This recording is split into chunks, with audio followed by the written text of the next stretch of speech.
10 veces los rusos atacaron las posiciones de las fuerzas de defensa en la dirección sur de Slobosanshchina. Los combates tuvieron lugar cerca de Vovchansk, Prilipki, Odratne, Izbitske y Liman. Así lo informa el Estado Mayor General de las Fuerzas Armadas de Ucrania. En la dirección de Kupiansk se registraron 5 asaltos enemigos. Los ocupantes intentaron avanzar cerca de Novoselivka, Stepova, Pischane y hacia Hlushivka. Estamos en comunicación con nosotros. Víctor Traihubov, jefe del Departamento de Comunicación del Grupo de Fuerzas Conjuntas. Señor Víctor, le felicitamos por la festividad. También le felicito por la festividad. Gloria a Ucrania. Gloria a los héroes, señor Víctor. ¿Cuál es la situación operativa en la dirección de Yarkiv? Muy importante. En la dirección de Yarkiv, la situación sigue siendo tensa e incierta en Vovchansk. Allí los rusos intentan avanzar activamente en las afueras de la ciudad. Ahora están intentando ejercer mucha presión también en la dirección de Kupiansk, pero no tienen un éxito especial. Bueno, intentaron un poco ajustar la situación a su propia propaganda, pero no les salió mejor. Y sigue siendo activo el frente de Limán, donde los rusos intentan infiltrarse activamente en las posiciones ucranianas. Señor Víctor, en cuanto a la especificidad, el uso de armamento y la táctica que concierne a todo el frente, ¿es posible destacar algunas zonas particulares allí? Bueno, si lo miramos así, si tomamos Vovchansk, allí hay un uso activo, además de los grupos eléctricos, de la destrucción activa de posiciones con ayuda de los FPV drones. Bueno, allí es posible, está cerca de la frontera, allí es efectivo. Por parte rusa, eso es lo primero. Si hablamos de Kupiansk, allí también, allí el avance de pequeños grupos de infantería y el intento de infiltrarse directamente en la ciudad para reforzar el grupo que se encuentra allí en las zonas del norte. Si hablamos de otras direcciones, de nuevo son pequeños grupos de infantería más drones. Aunque ahora el clima no es del todo adecuado para los drones, el uso de alas no siempre es relevante en este momento, por eso en su mayoría se utilizan cuadricópteros. Señor Víctor, respecto a la cuestión de la reposición de pérdidas por parte del enemigo, ¿con qué rapidez y por qué vías ocurre esto? Al menos según la información que se puede hacer pública. Bueno, digamos así, ellos no están reforzando mucho el agrupamiento, más bien reponen las pérdidas introduciendo directamente sus fuerzas a través de la frontera. Allí donde esto es posible, en su mayoría, en nuestro caso esto es posible porque existe una conexión logística directa. He entendido, a nivel estratégico. Excepto en la ciudad de Kupiansk, donde la ciudad logró ser aislada de manera más o menos efectiva, no pueden enviar refuerzos ni restablecer el agrupamiento allí. Eso se ha convertido en su mayor preocupación. En otros casos, bueno, la frontera realmente está cerca. Por eso, si hablamos de la dirección de Velikoburlyuk o de Vovchansk, allí se puede enviar refuerzos directamente desde la frontera. No puedo dejar de mencionar una fotografía. Estoy seguro de que muchos de nuestros espectadores han visto cómo se ve Vovchansk ahora. Esa foto muestra el centro de la ciudad y, en particular, allí casi no queda nada, simplemente está destruido por completo. ¿Así está todo Vovchansk? De hecho, sí. La mayor parte de Vovchansk se ve exactamente así en este momento. Podemos preguntar sobre las previsiones, si es que eso es posible, sobre el comportamiento del enemigo en los próximos días en Yarkov, en la dirección de Yarkov. Aquí, en general, no nos gusta mucho hacer pronósticos. Bueno, los pronósticos son más bien cosa de personas que luego no tienen que responder por sus palabras. Nadie aquí es Cassandra, nadie lo sabe. En realidad, nadie sabe qué pasará allí, cómo será realmente. Bueno, podemos decir que lo más probable todo continuará igual que hasta ahora. Lo más probable es que sigan usando como hasta ahora pequeños grupos de infantería y así continuarán utilizándolos. Pero de nuevo, ¿y si deciden cambiar algo en su vida? Eso también puede pasar. Es absolutamente lógico y razonable. Señor Víctor, literalmente nos quedan un par de minutos. Todavía tenemos algo de tiempo. No puedo dejar de preguntar sobre algo que, especialmente últimamente, en mi opinión, ha aumentado drásticamente, incluyendo videos y el uso por parte de las fuerzas de defensa ucranianas de complejos robóticos terrestres que realizan una gama muy amplia de funciones. Y ya incluso hay videos donde un complejo robótico terrestre evacúa a otro complejo robótico terrestre. Dígame, por favor, ¿con qué frecuencia se ven los complejos robóticos terrestres en la dirección de Yarkiv y, en consecuencia, qué gama de funciones desempeñan? Si hablamos de la dirección de Kharkiv, es la principal zona de acción para los complejos robóticos terrestres. Aquí hay unidades que los utilizan de manera sumamente eficaz y tenemos literalmente toda la gama de acciones que se pueden realizar con los complejos robóticos terrestres. Hemos tenido casos en los que un complejo robótico terrestre mantenía por sí solo una posición. Hemos tenido casos en los que un complejo robótico terrestre capturaba prisioneros y también casos en los que se utilizaron para la evacuación. Para realizar tareas logísticas, esto ya ni siquiera es algo inusual, ya es una tendencia. Por eso sí, aquí tenemos el principal campo de pruebas y lo importante es que los fabricantes de complejos robóticos terrestres nos escuchan directamente a nosotros, quienes los operamos. Y esto es muy importante porque hay retroalimentación, hay comunicación bidireccional y existe cierta eficacia en la interacción.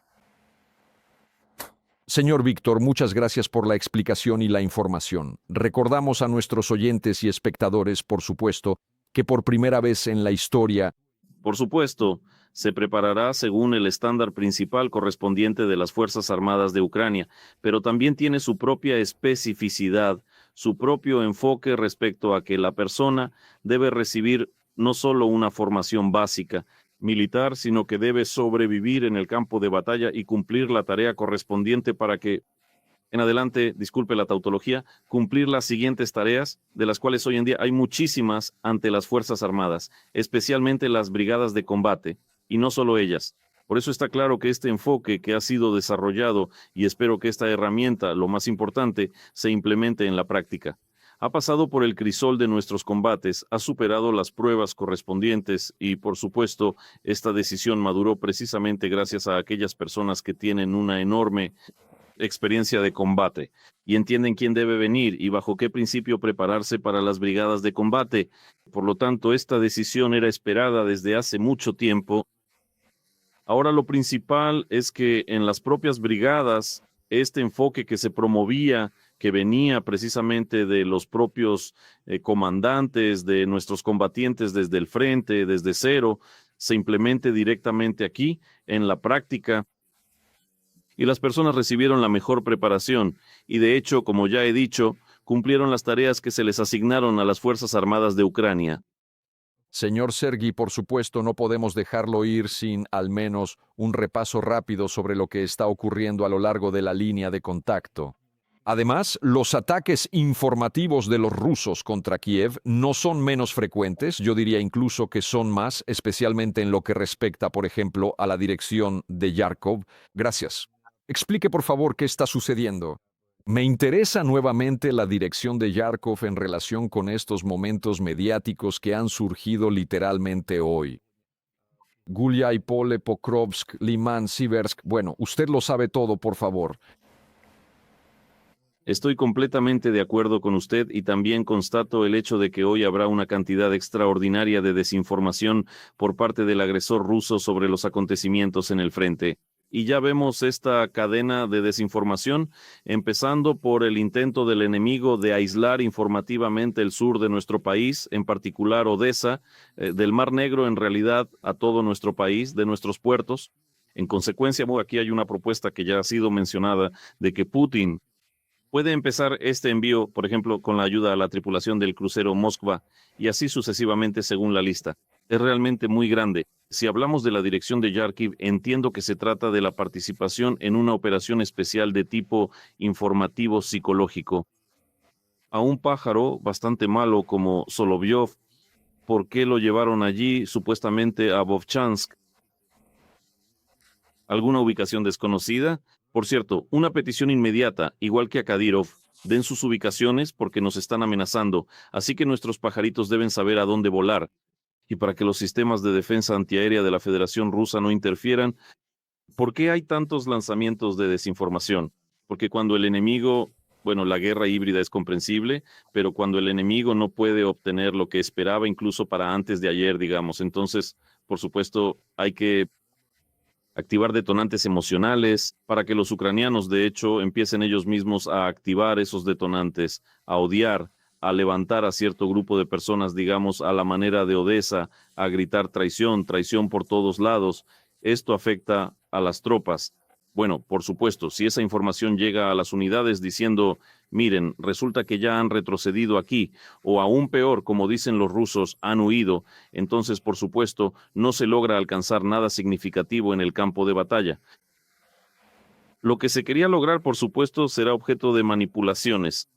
Esto no se refiere solo al frente de Kharkov, por supuesto. Hablamos de Limán, hablamos de Siversk. Ningún ucraniano, hasta el día de hoy, hace tales afirmaciones en nuestro espacio informativo, sobre que en esas direcciones todo está tranquilo o que no está ocurriendo nada. La situación es sumamente difícil, de esto habla el alto mando político-militar de nuestro país. Es evidente que también tenemos ciertos problemas que deben resolverse precisamente con la ayuda de los comandantes y los soldados. Es bueno que quien lucha sea nuestro ejército y no las redes sociales. De hecho, a lo largo de todo el frente vemos que hasta hoy la táctica del enemigo no ha cambiado. Se trata de intentos de infiltrarse en nuestros grandes núcleos urbanos.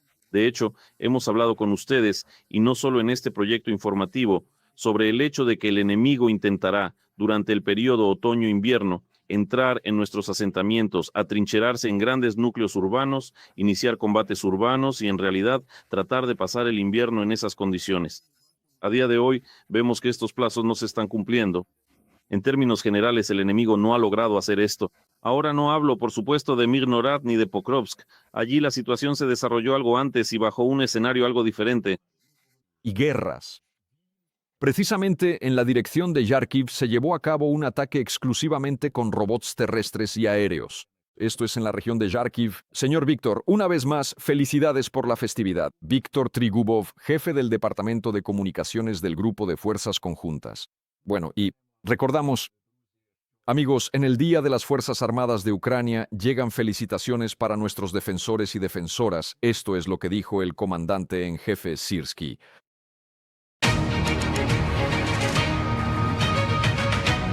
Estimados defensores y defensoras de Ucrania, hoy es nuestro día, el Día de las Fuerzas Armadas de Ucrania.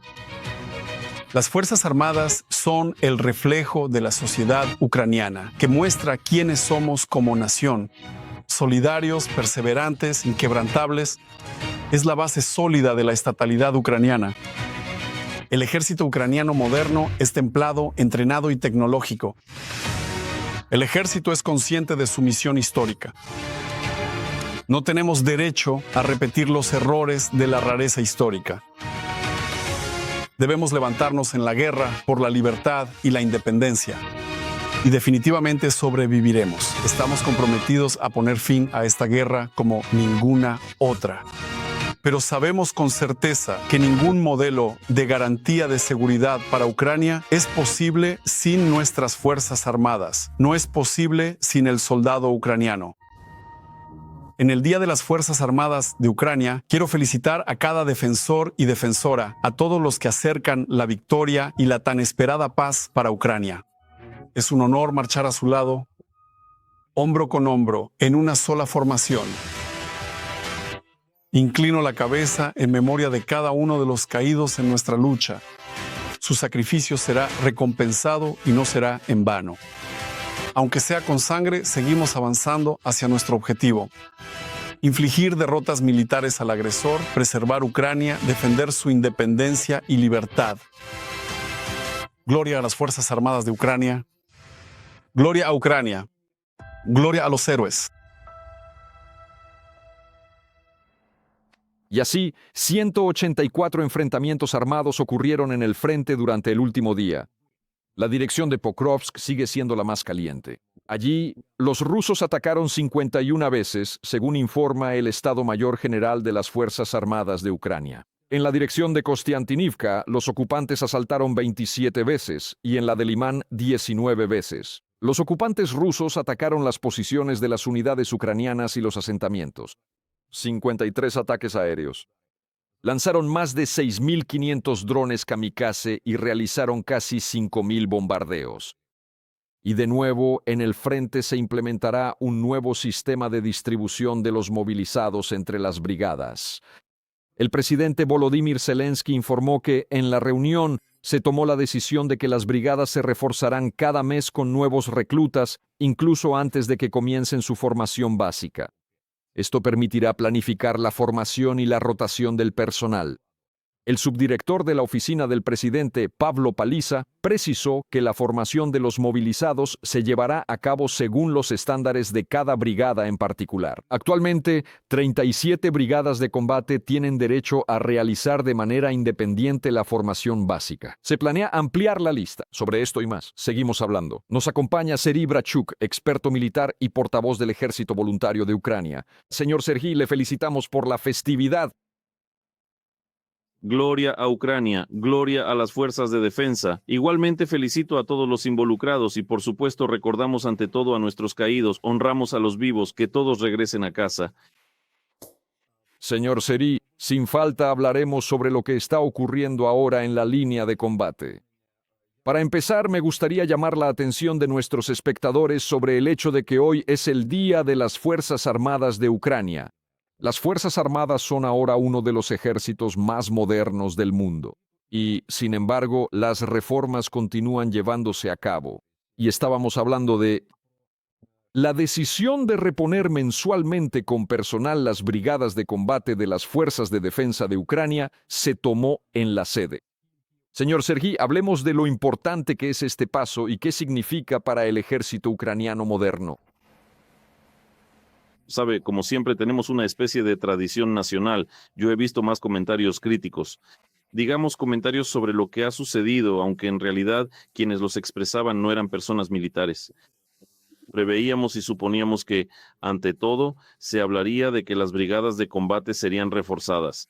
En primer lugar, y esto es lo que resulta atractivo porque en realidad es el enfoque correcto, que cada brigada que reciba nuevos reclutas se fortalecerá. Usted pregunta, por supuesto, la situación aquí es complicada. El enemigo precisamente está intentando aplicar tácticas de infiltración, realiza los correspondientes reagrupamientos, pero incluso aquí vemos que el enemigo intenta ejercer presión psicológica a través de Dobropilia, no de la región de Donetsk, sino de la de Zaporizhia, como pueden ver, y también intenta especular con esto. Dobropilia, en la región de Zaporizhia, está bajo el control de las fuerzas de defensa. Aquí, en el sector de Juliápol, nuestras tropas de asalto están trabajando muy bien. Otras unidades que se han desplegado para crear una nueva línea de defensa y no permitir al enemigo alcanzar los éxitos que espera. Esto es en resumen muy brevemente. Sí, señor Serhiy. Sin embargo, todavía tenemos literalmente un par de minutos. Excelentes noticias llegan de los fantasmas de la Dirección Principal de Inteligencia. Ha sido destruido otro buque enemigo, esto se refiere a la región de Zaporizhia. Yo aquí, ya sabe cómo se dice, para no levantarme dos veces, añadiría también el de Ryazan, la refinería de petróleo, una vez más. ¿Podemos resumir aquí de alguna manera lo que está ocurriendo y cómo está influyendo?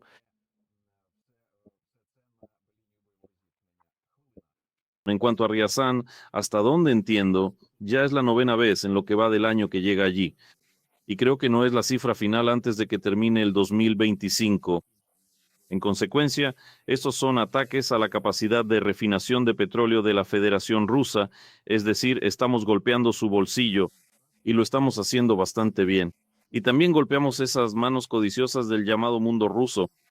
En cuanto a la región de Zaporizhia, en lo que respecta a los territorios temporalmente ocupados precisamente en esta zona de Zaporizhia, creo que aquí, ¿sabe? Esto es un ejemplo de cómo actúan nuestros combatientes. Ante todo, cómo actúa nuestro movimiento partisano clandestino, que también proporciona las coordenadas correspondientes. Recuerdo que precisamente en Zaporizhia muy a menudo se golpea la logística enemiga, y este es el Frente Sur. Todo esto es lo que se mueve precisamente hacia el sur, y en consecuencia estos ataques reducen sus capacidades. Ahora la cuestión no es cuántos millones se han destruido, ni cuánto cuesta ese equipo militar o armamento, sino que se trata de un trabajo sistemático y dirigido, y de hecho, esto también ocurre en el frente de Crimea. Por cierto, propongo que a partir de ahora siempre llamemos a lo que ocurre en Crimea el frente de Crimea.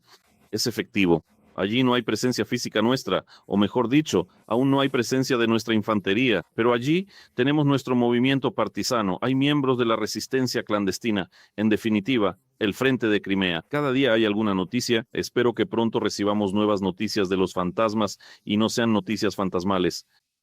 Como dicen, no se discute sobre los plazos, ¿se acuerdan los plazos? Señor Sergi, muchas gracias por la explicación. Una vez más, felicidades a usted, a sus compañeros y compañeras. Sergi Brachuk, experto militar, portavoz del Ejército Voluntario Ucraniano. Amigos, yo voy a instarles a que permanezcan atentos. Actividad de la aviación táctica enemiga en la dirección sureste. Así lo advierten las fuerzas aéreas de las Fuerzas Armadas de Ucrania. En consecuencia, vemos en rojo varias regiones, incluyendo parte de Sumy y parte de Chernihiv. Volveremos en particular al mapa de alerta aérea. Y ahora es el momento de las noticias. Con Marina Kukar. Hasta luego. Hoy es el día de aquellos gracias a quienes Ucrania existe. Día de nuestras Fuerzas Armadas. Actualmente se están llevando a cabo una serie de celebraciones en todo el país para honrar a nuestros luchadores. Y las principales de ellas se celebran en la capital, con la participación de los máximos dirigentes del Estado. Volodymyr Zelensky felicitó a los soldados y les entregó premios. Algunos fueron condecorados póstumamente. Los comandantes de las unidades recibieron banderas de combate y cintas de distinción honorífica. Defendiendo a Ucrania, nuestro ejército ha cambiado. Tanto que ahora es en muchos aspectos un ejemplo para otros ejércitos del mundo, pero los cambios deben continuar y así será.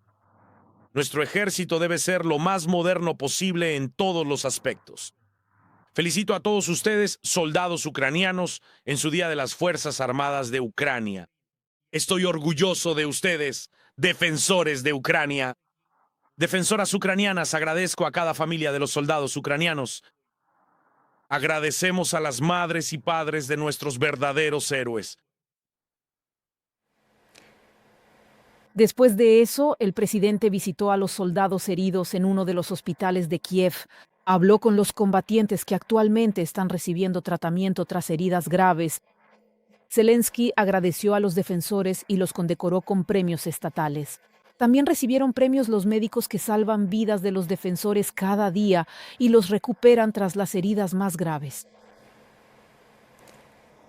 En el frente, durante el último día, se produjeron 184 enfrentamientos, siendo más de medio centenar los ataques enemigos más intensos. Esto ocurrió en la dirección de Pokrovsk, en la de Kostiantynivka. Los rusos avanzaron cerca de Sherbinivka y Pleshchivka.